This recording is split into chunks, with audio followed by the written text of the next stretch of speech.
TheArtWeb.net welcomes lovers of art and cinema to Creativity, a film series about celebrated contemporary artists. You will be taken on a rare and unique journey of extraordinary award-winning artists who have emerged to the top of their field. Daring and iconoclastic artists whose distinctive and exceptional artwork grace the halls of world-class museums around the globe, including the Metropolitan Museum of Art, the Whitney Museum, the Museum of Modern Art, and countless homes of private collectors. These exceptional and gifted artists will candidly share with you their unique technique, inspiration, and passions. You're watching Celebrated Contemporary Artists, brought to you by TheArtWeb.net. Nature as it stands is quite beautiful and basically shouldn't be tampered with as it is. I don't think that anybody can improve on it. But one can do is make an image that's more clear to oneself and somehow retain it.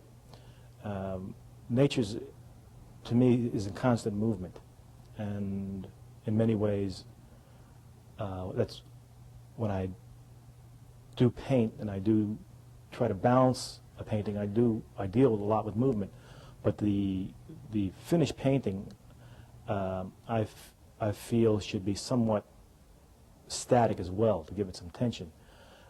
Nature is never static, it's always moving, and it's hard to really pinpoint anything in nature. The light's always changing,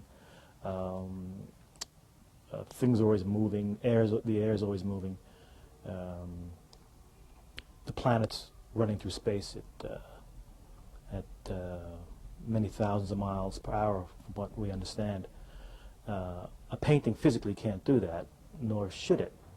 It can have certain attributes in that direction, but it has to stand on its own as an image first, almost instantaneous.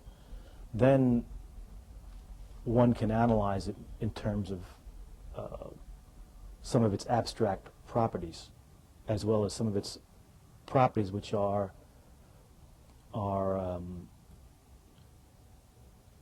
guess transformed or transposed from the natural world, which is what we live in. We live in the natural world. Well, if I walk into the studio and there's a blank canvas, and I've froze before a blank canvas, like all artists do, or if you're in the theater, people kind of freeze before they really hit the stage, before they're doing it. But the best technique that I've found in order to get myself totally involved is just to just fill the canvas as quickly as possible, fill it, and then keep on filling it until there's some sort of arena in which you can live in and respond to. Then it becomes slow. Then there's deliberation, trying to understand how one deals with the arena. I can't work off a vacant canvas. I can't think of a vacant canvas. I have to respond to a process which I'm involved with. It would be like walking into the natural world or a city and trying to single out certain things one likes or dislikes in the beginning. I don't think one should do that. One should go into the city or natural phenomena or organic phenomena and decide afterward. You can't decide before. You have to decide once you're in the arena. And basically the painting surface is an arena. In terms of process, a lot of I guess my process intuitively comes from my exposure and understanding of nature again, all of nature, but specifically organic nature. It's constantly trying to improve itself, as I think all artists should do, or in my case, that's what I strive for. If something in process, while I'm working, is going in a very good way, I don't consciously do this, but my impulse somehow is to push it another way. In other words, to extend the boundaries. We all have boundaries. There's no doubt about that.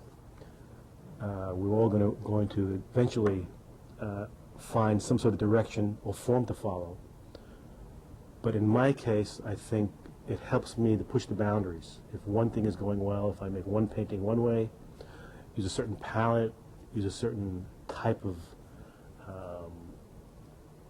I wouldn't call it technique, but a certain type of application to achieve a specific form in the painting, in the next painting, or even on that same painting, I'll try to do something else to see how far I can extend those limits.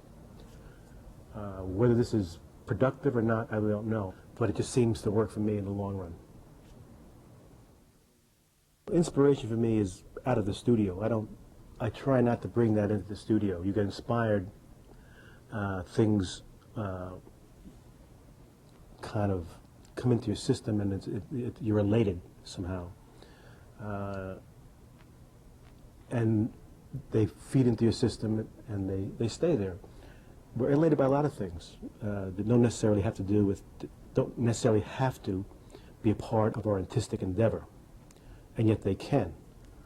In the studio, basically, I don't believe in inspiration. I believe in a sort of a clarity of movement and approach. It's not inspiration. If one went for inspiration, in the studio, one would never paint, as far as I'm concerned. It's like it's not a very healthy thing to have when you're working. You're basically working on a much finer ground than that, with a much finer set of tools, I think, than mere inspiration.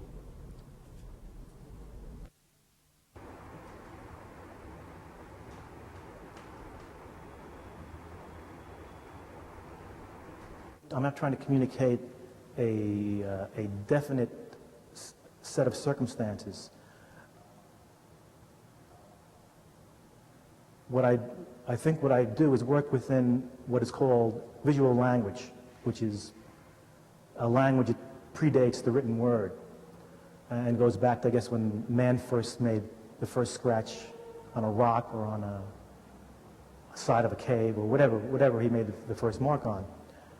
The one thing I hope that others will get from my work is a sense that situations, and whether it be landscape or some sort of figuration of the human body or an incident in life, is not simply delineated. In my particular way of facing it, I try to compound these things and put them all together. For example, superimpose landscape and maybe music, different types of things, compounded into an image as though one were experiencing it in real life and not in a vacuum. I think in the end, the finished result should be a concrete object in and of itself. It shouldn't be diffused or hazy for the painter. The painter should have a very firm grasp on it, not so much in an intellectual way, but more in an emotional way.